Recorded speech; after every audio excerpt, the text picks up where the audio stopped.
But ನನಗೇನಾಯಿತು blink ಪ್ರಮೋಷನಲ್ಲಿ ಓಡಾಡ್ತಾ ಇದ್ದೆ ನಾನು. ಸಂಡೇ ಬಂದಿದ್ದರಿಂದ ಈವೆಂಟ್ ಅವ್ರದ್ದು ಸಂಡೇ ಇತ್ತು. ಆ್ಯಂಡ್ ನನಗೆ Sunday is a very major thing. ಯಾಕಂದರೆ ಸೆಕೆಂಡ್ ವೀಕ್ ನನಗೆ ಸಂಡೇ. ಆ್ಯಂಡ್ ಹೌಸ್ಫುಲ್ ಶೋಸ್ ಹೋಗ್ತಾಯಿತ್ತು. ನಾನು ಥಿಯೇಟ್ರ್ ವಿಸಿಟ್ಸ್ಗಳು ಮಾಡಬೇಕಿತ್ತು, ಜನರ ಜೊತೆ ಮಾತಾಡಬೇಕಿತ್ತು, ಈ ನಿಟ್ಟಿನಲ್ಲಿ ಓಡಾಡ್ತಾ ಇದ್ದೆ.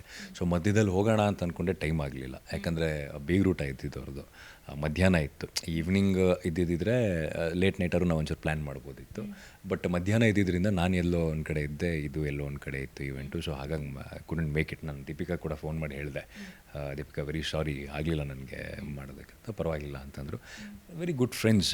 I am very happy that ಏನೋ ಅವ್ರಿಗೆ ಇಷ್ಟ ಆದವ್ರನ್ನ ಮದುವೆ ಆಗಿ, ವೆರಿ ಹ್ಯಾಪಿ ದಟ್ ಅವ್ರಿಗೆ ಇಷ್ಟ ಆಗಿರೋರನ್ನ ಮದುವೆ ಆಗಿ living A good life. So ಒಳ್ಳೆಯದಾಗಲಿ ಅವ್ರಿಗೆ. ಓಕೆ.